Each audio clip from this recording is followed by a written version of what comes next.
Yes, I see a lot of heads nodding, right? Because you have a culture of machines. And the more they are machines, the less they'll be engaged. The more they are machines, the less they take ownership. The more they are machines, the more micromanaging you have to do. As soon as you're done with one thing, now you do that thing. Right? And then they're finished, now you do that. Pretty soon, you as a manager, you're exhausted. You're pulling so many strings. Right? You don't even have time to think about where you want to go next. You don't have time to think about being a leader, because all it is the president directing people, micromanaging. That's also not inspiring to the manager. Is that inspiring to the manager? Probably not. Right? Maybe it satisfies their fear of being out of control, but it will not satisfy their need to grow and develop themselves. Okay, so provide career and development opportunities. Pay employees competitive salaries. Now, yes and no. This is important. Is it important? Yes. Is it important? No. And here's why. Right? In organizations where you don't have a culture that's attractive to people, where they don't like to go, where they don't feel at home, where they're not engaged, you know how they feel? They feel you might as well pay me well because I don't like being here. Right? And if you don't, I'll just go somewhere else. Usually that pay increase that they're asking for is the last step before they're out of there. Because I'm not happy here, I don't want to be here, so you might as well pay me a lot, so I might have a reason to stay. But if you don't, they may not say it, but they'll go. They'll start looking and going somewhere else because they're just not happy. It's a natural consequence of the culture. So competitive salaries, constant assessments, being willing to take cues from your competitors. Here's something that employees appreciate is flexible work schedules. This is something we've once done at Mercedes-Benz in California.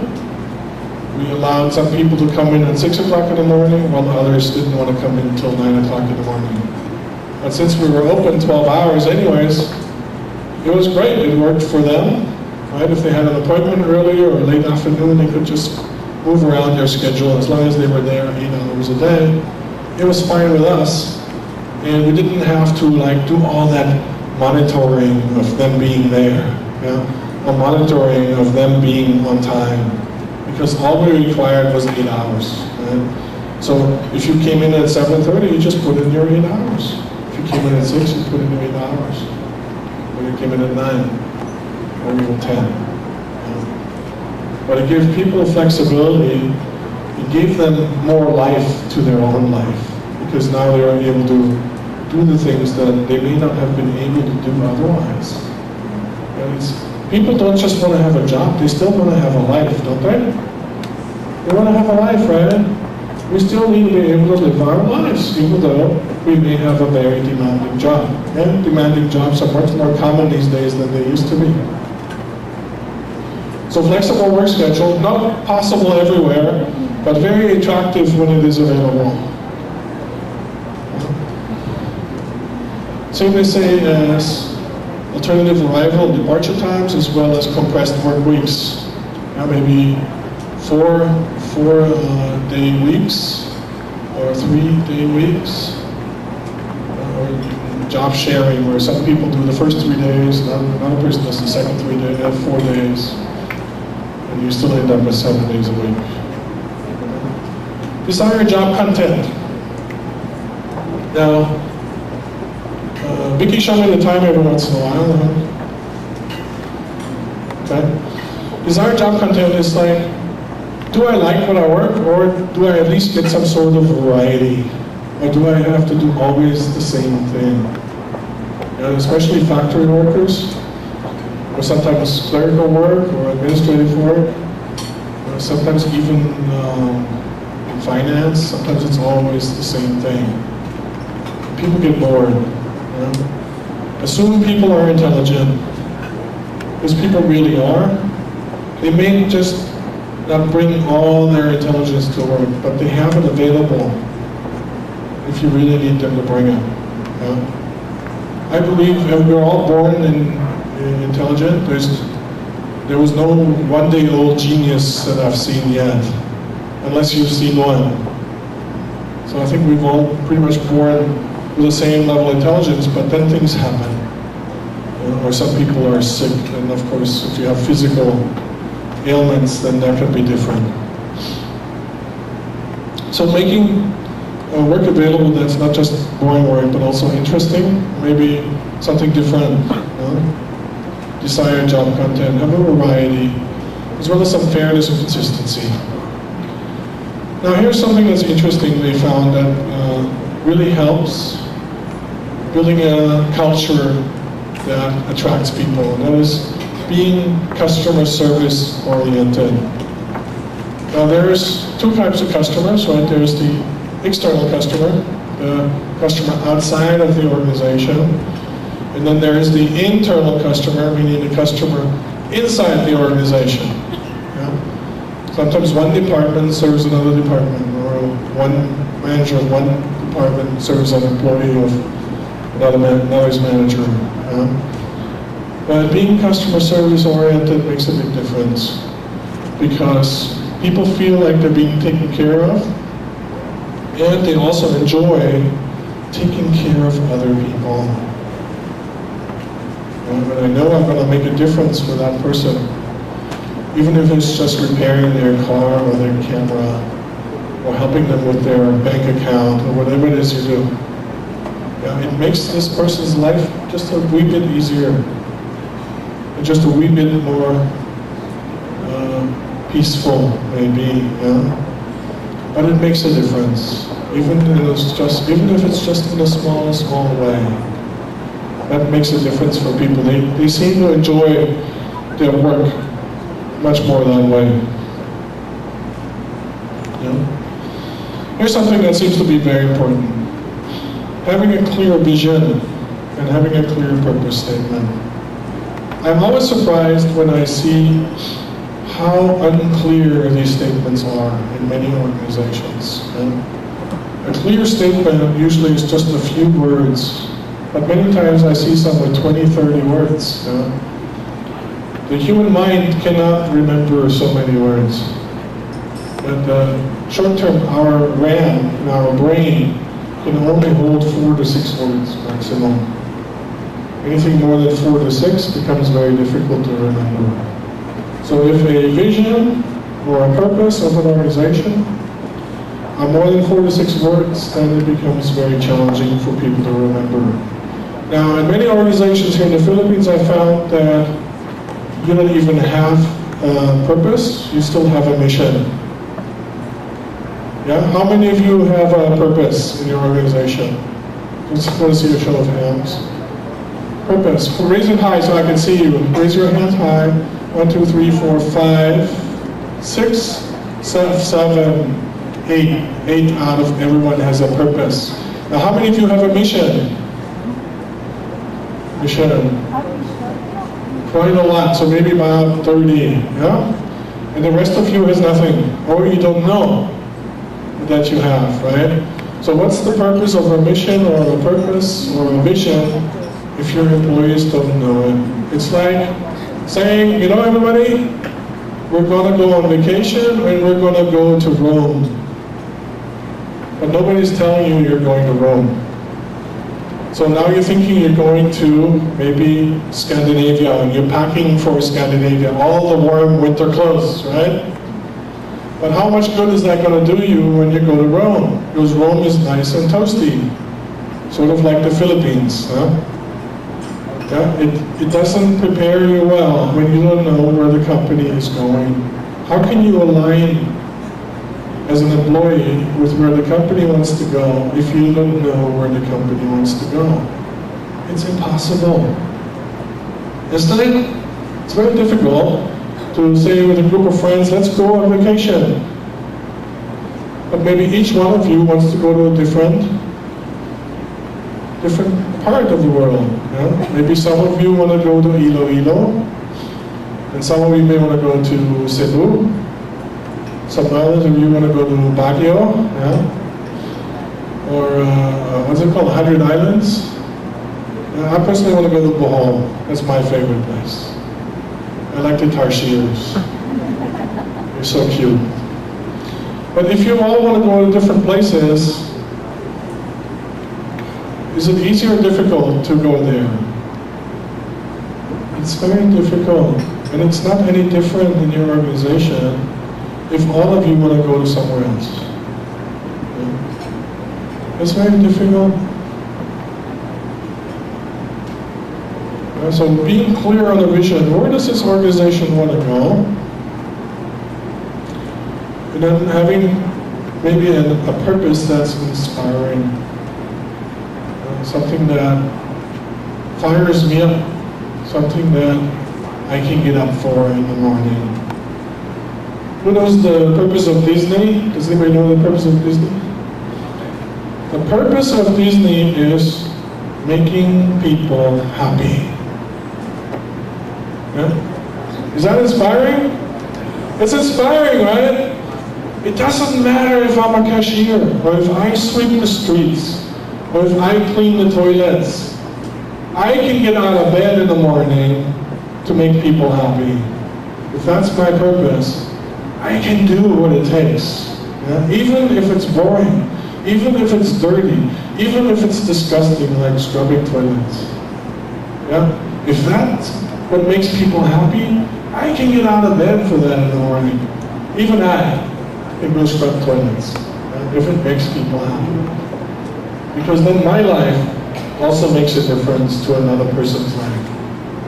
Yeah? My efforts make a difference to another person, or to another group of people. That's the purpose of purpose. Yeah? But many organizations don't have a purpose. Most people don't have a purpose. Now what's the difference between purpose and mission? Who knows the difference? Who can tell me the difference? Does anybody know? Anybody? Okay, so purpose we just defined, right? It's having somewhere to go, something greater than just making money, right? To be accomplished by our actions, like Disney making people happy. A mission is a description of what we do in order to earn money. Are employees inspired by the company earning money? Probably not very, maybe a little bit. Yeah? And do they need a description of what the company does? Probably not, because they already know what the company does, right? So how much difference does a mission make? Zero. It makes zero difference, right? If you have a mission, please create a purpose for your organization. Yeah? The only place I found that a mission makes sense is for a non-profit. Because many times non-profits, the founder has some sort of idea what he or she wants to do in the world, in what area they want to make a difference. And there it may be important. But in a for-profit organization, a mission, I've not seen one that made sense. Yeah? I invite you to convince your leadership to create a purpose for the organization. Something inspiring, something that people can get up for, and out of bed for, and skip Filipino time for. You know, Filipino time is nothing but a symptom of people not being inspired to be there. Yeah? If they want to be there because it's fun, because they like it, because they have friends there, because people like them there, because their work is interesting, do you think they'd be late? They'd be there early, right? If they'd be inspired to be there. But if it's just about paying the bills, you know, just so I can get that paycheck and pay off my bills, how inspiring is that? If that's the only purpose. It's not inspiring. It's not inspiring at all. So having a clear vision, being clear about goals and priorities and communicate that clearly, because many organizations, even if they have a purpose and a vision, they don't tell their people about it. Yeah, and if they don't tell their people about it, what's going to happen? They won't know. And they won't align. Yeah? There's no alignment. Just a quick side question. Who knows about the law of attraction? The law of attraction? One person? Get yourself familiar with the law of attraction. Nothing to do with today's topics, but very interesting. Having competent supervisors and managers, and of course leaders, is important. Hey, we want to have a feeling that we belong somewhere. But part of that feeling that we belong to this family is that in a family, you know, your parents usually want you to succeed. Yeah? Your family, your parents, will usually do whatever it takes for you to get the education you need for you to succeed in what you want out of life. Right? If you can create that at work, wow, what a difference. And people will want to line up to work for you. Yeah? Because they're used to that from home anyways, that people care for them.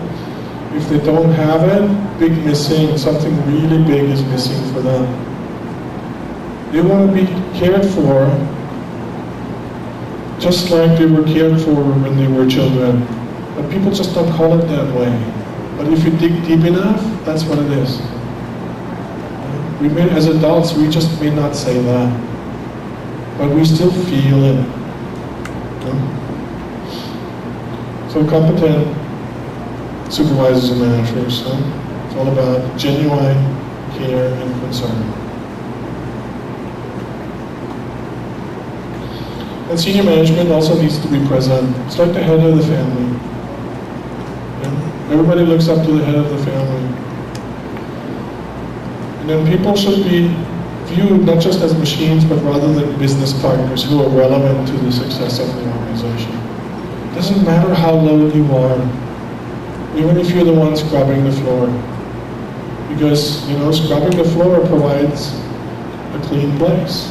A place that we can enjoy going to, where our customers feel like they're welcome because we honor them enough to have a clean place.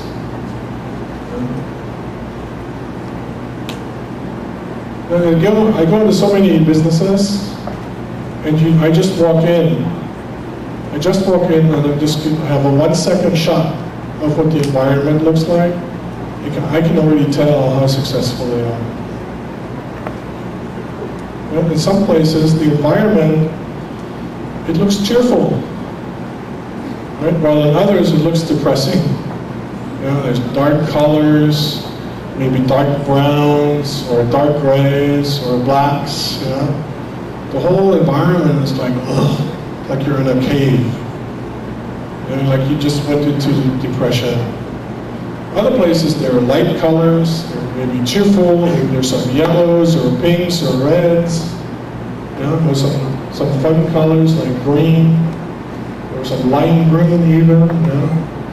Very different environment, you know, much more playful. When are you more productive? When you're depressed or when you're playful?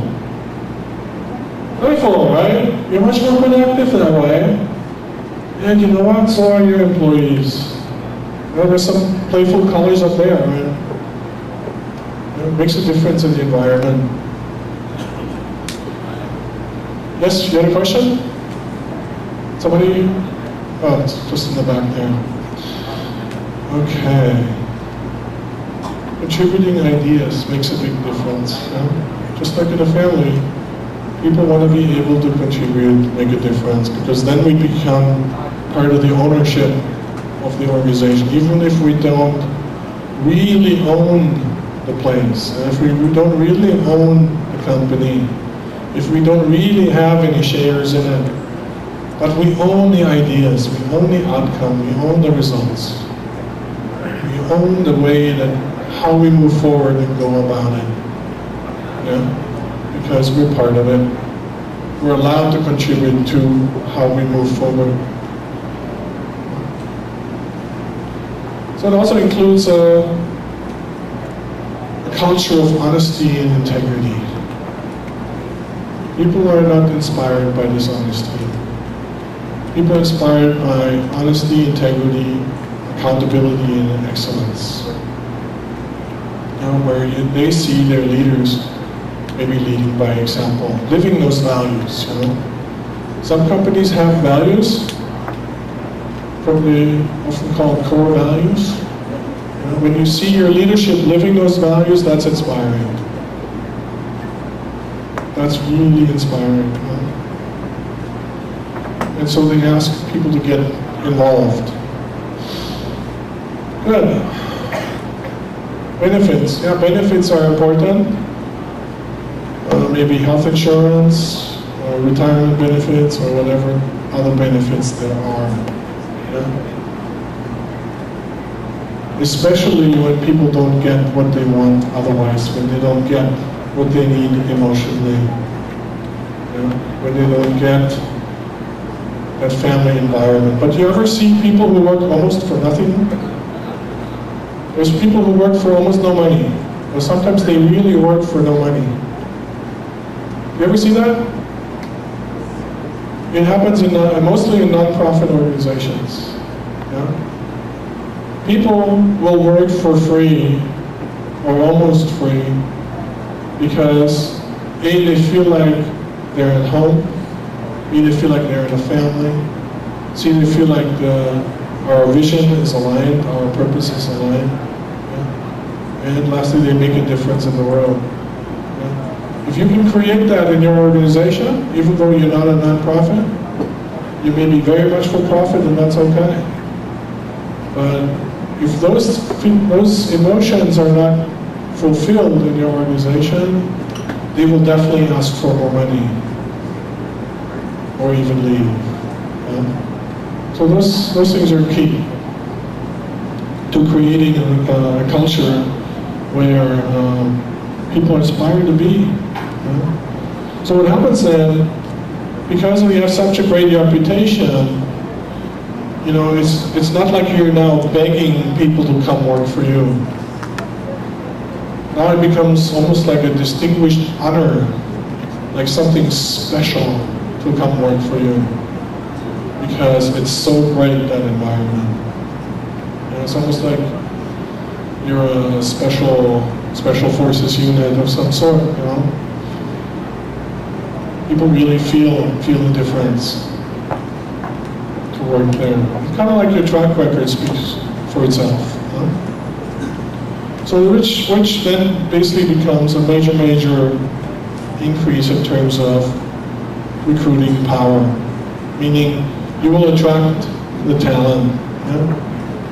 So you can always tell how much of that culture is already in place by how talented the people are which are applying to you. If the people applying at your company are not very talented, or the majority of them, it's sort of a sign. Or if they're only mediocre, it's sort of a sign. Or if they're top talent, that are really hard to get. They could work anywhere in the world, in any company they wanted to. When they come apply for you, that's a sign. They come and apply to work with you. When top talent comes and applies to work with you, without you making any effort, that's a sign of the culture that you have developed and that's working for them. Now, you can also pay them 5 times as much, right? And they will come work for you, but they may not stay, even though you pay them 5 times. Okay.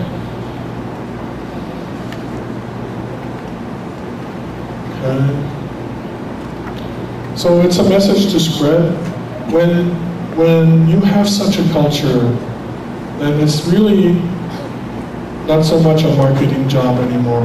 It almost becomes like social media, which my wife will talk about tomorrow. Because the good news will spread virally. It will spread by itself. Right? And you won't have to do as much advertisement. You won't have to do as much effort.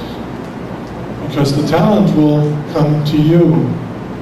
You don't have to reach out as much because they will already be knocking at your door, right? They'll already be waiting in line to come work for you. Because it's such a strong culture. You know? And the employees themselves, they almost become your billboards, they become your speakers, they become your advertisement, because everywhere they go, usually one of the first things people ask is, what do you do, right? They get a chance to talk about how great it is to work at your company.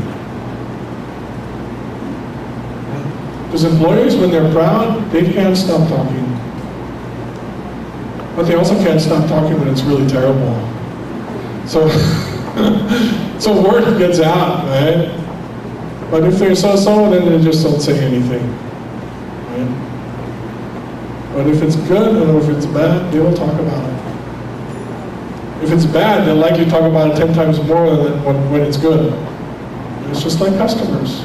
In a way, you know, in a way, your employees are kind of like customers anyways. You know? Yeah? They're customers of your organization. They pay you with your time. You know, there's some exchange there.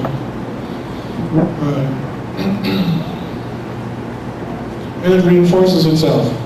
You know, the cycle of success and attracting talent. And the more successful you become, because you now attracted this talent, will attract even more talent, right? And it'll attract even more successful talent. Because who wouldn't want to work in a successful organization?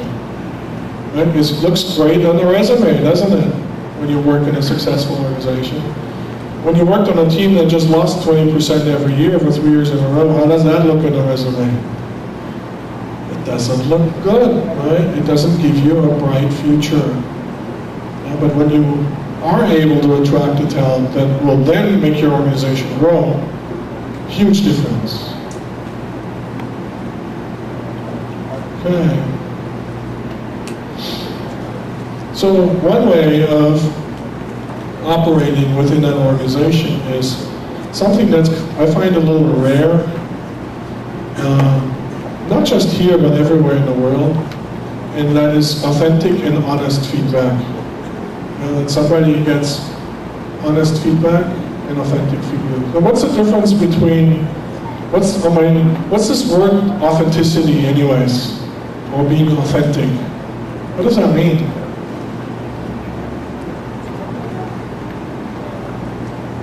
What does that mean? Does anybody have an idea? What's authentic?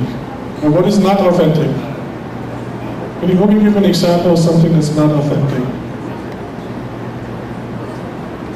Yes. Sincere, sorry. Original, genuine, and sincere. Yeah, original, genuine, sincere. Any other opinions? Yes, sir?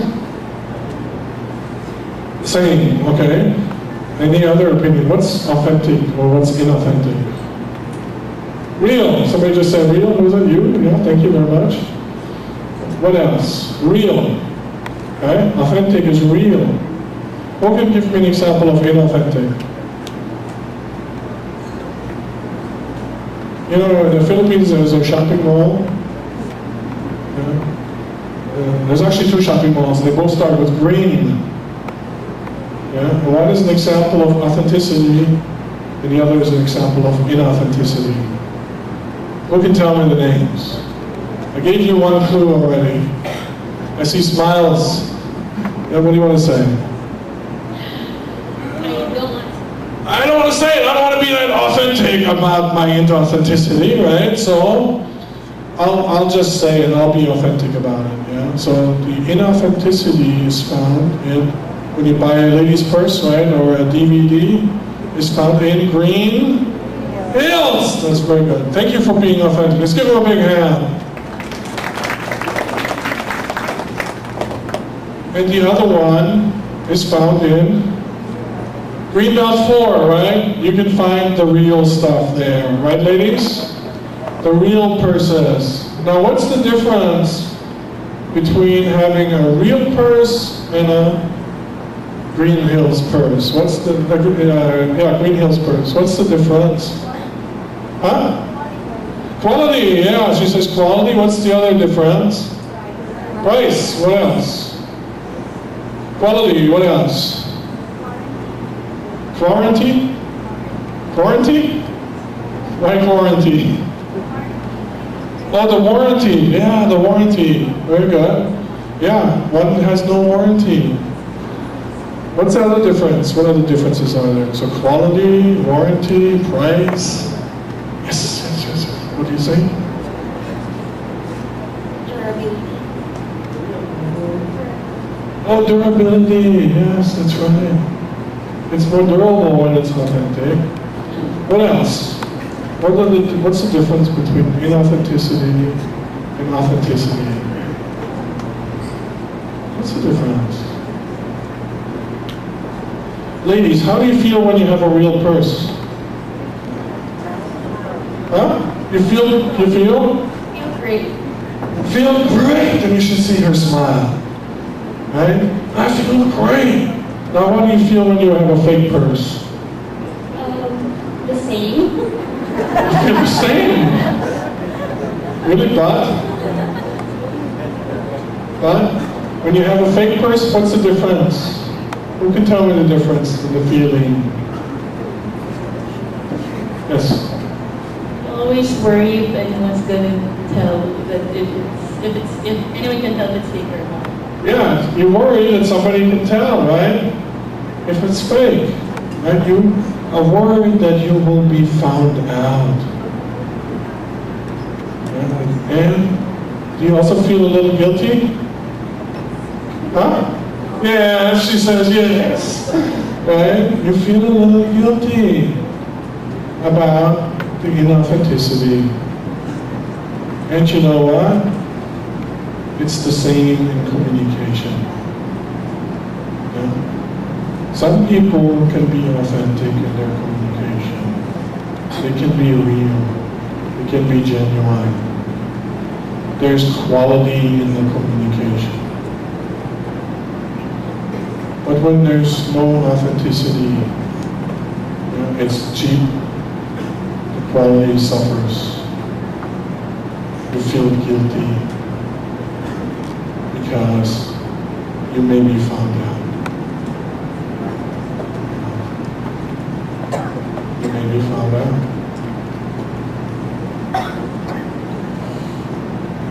And what does that do when you feel guilty? And you're afraid to be found out. Like, it puts this, is this pretense, right? You're pretending that it is something that it's not. And when you're pretending that it is something it's not, then it's like you're putting on a mask.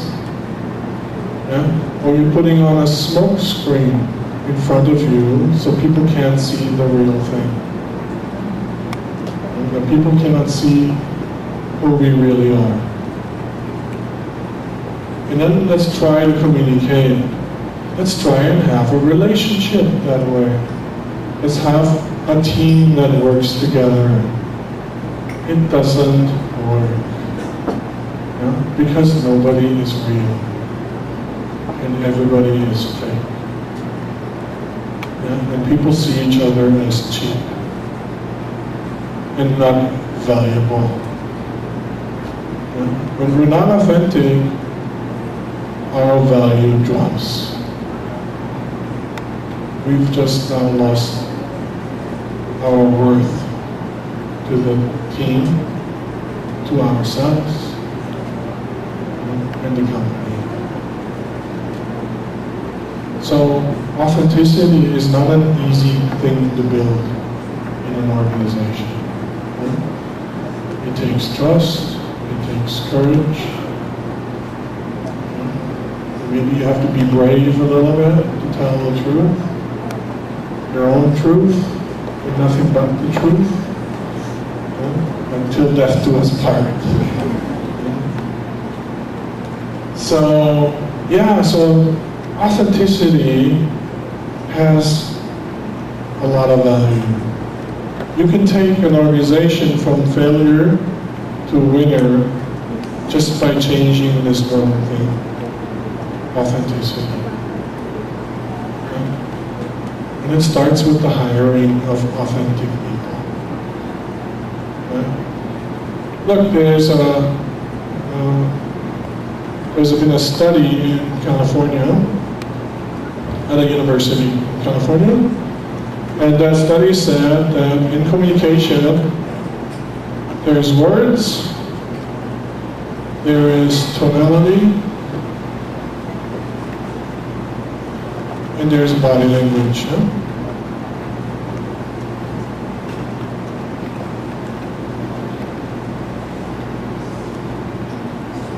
Those are the three elements of communication.